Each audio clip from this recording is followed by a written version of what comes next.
WhangāreiTim. Kia ora, Minister. You finished your contribution by saying you want to say a huge thank you to the sector, but the sector have said that these announcements, if I use the words of PPTA, were bittersweet and tainted money, dollars set aside to fund pay equity claims, and NZEI said funded by gutting the pay equity scheme. My question is, why didn't you seek written advice on the impact of the pay equity changes on the education workforce?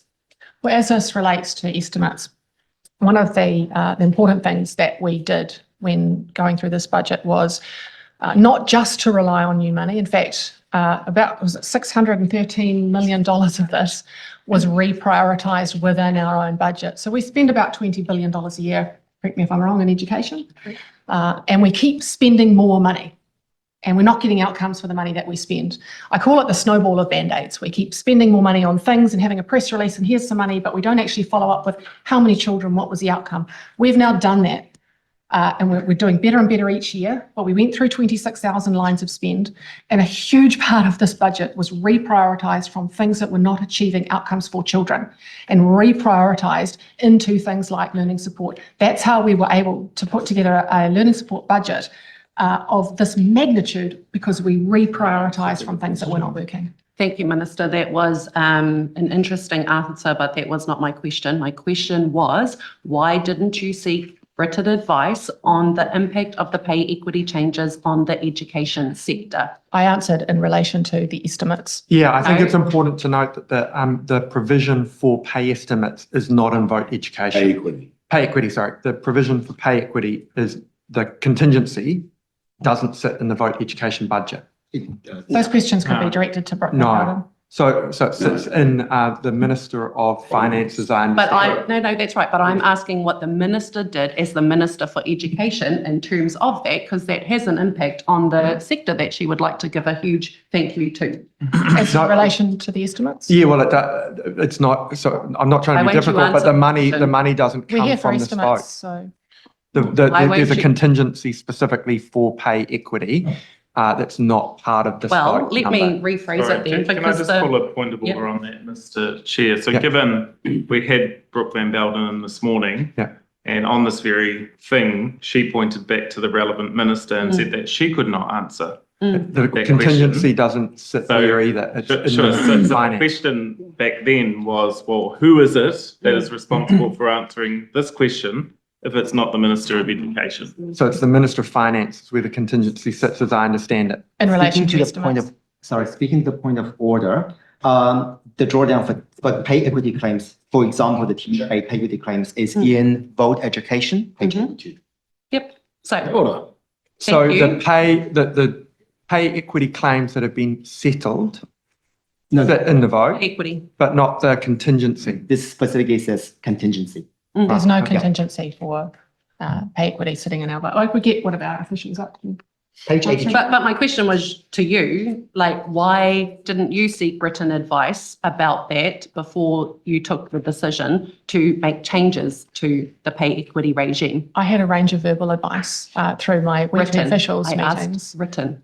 Because I had a range of, well, I'm answering your question. I had a range of verbal Before the advice. cabinet decision? I had a range of verbal advice on multiple occasions. Right, we'll just take from the official first. But this is for the minister, because this is about her actions, not the this is official. Can we clarify that question, and then I'm happy to come back to you. But we've said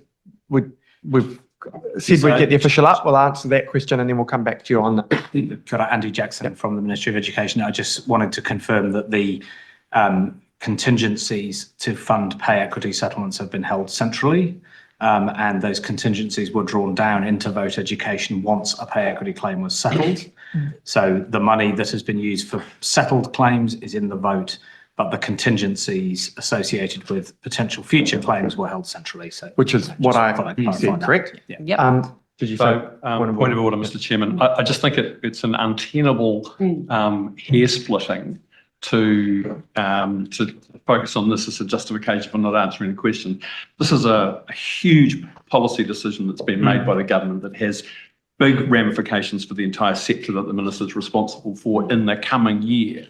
It's perfectly legitimate in this forum for the minister to answer questions about the impact of that decision. And so I urge you to So my suggestion would be put the questions to your colleagues who are speaking or asking questions of the Minister of Finance where that vote sits, because the Minister doesn't have a budget allocation to question. Well, she potentially does when she draws it down for a successful claim. So tell us, But she doesn't draw it down. But she's responsible for this Is that because sector, it's for this. I'm sorry, we've just had the official tell us that the contingency is held centrally. It's not within the Minister's vote delegation unless the claim is settled. It then sits down into this minister. right. There is a minister that is responsible for that contingency, and that's the Minister of Finance. No, it's, Mr. Chairman, you cannot rule that this minister is unable to answer questions on how the pay equity decision affects the entire education sector that she's responsible for, regardless of how that appropriation. That would be so extreme to say that she cannot answer those questions. Imagine if we applied that to every other discussion point today.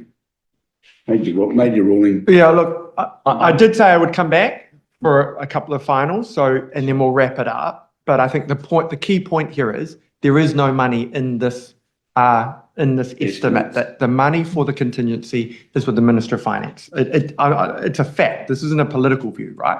That's a fact. But I did say I would come back, so I'll come back. That's right. And then we'll move on after that.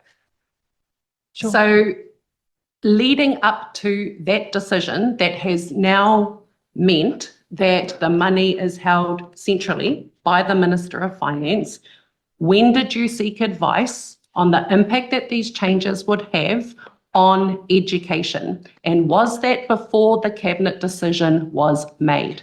I had all the information that I needed, as did my cabinet colleagues, to make a decision around pay equity. Also point out that the decision wasn't made to hold money centrally. It was already held centrally in a So in terms of you had all Contingency. the information that you needed, Yes. was that information simply the Cabinet paper from Minister Van Velden?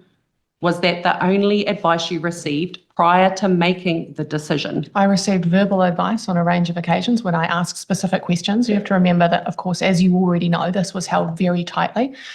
So I asked questions when I needed to, so I would know the impact. I've already said to you in responses to oral questions in the House, I had all the information that I needed. I had the Cabinet paper. When we were making this decision, of Did that course, come from? when we were Did it come from education? Just let me to finish. Just let the Allow me Minister to finish. finish. When we were making this decision, of course, as a Cabinet, we weren't making it based on one particular workforce. We were looking across the entire sector. They're all women. We didn't make decisions based on individual workforces. Of course, each individual minister had a view of their own workforce, and what was said at Cabinet obviously stays at Cabinet. But we had all the information that we needed to make decisions. Were you Okay. provided that Last question. advice from your education officials before you made that Cabinet decision? Kia ora, Ellen McGregory, Secretary for Education.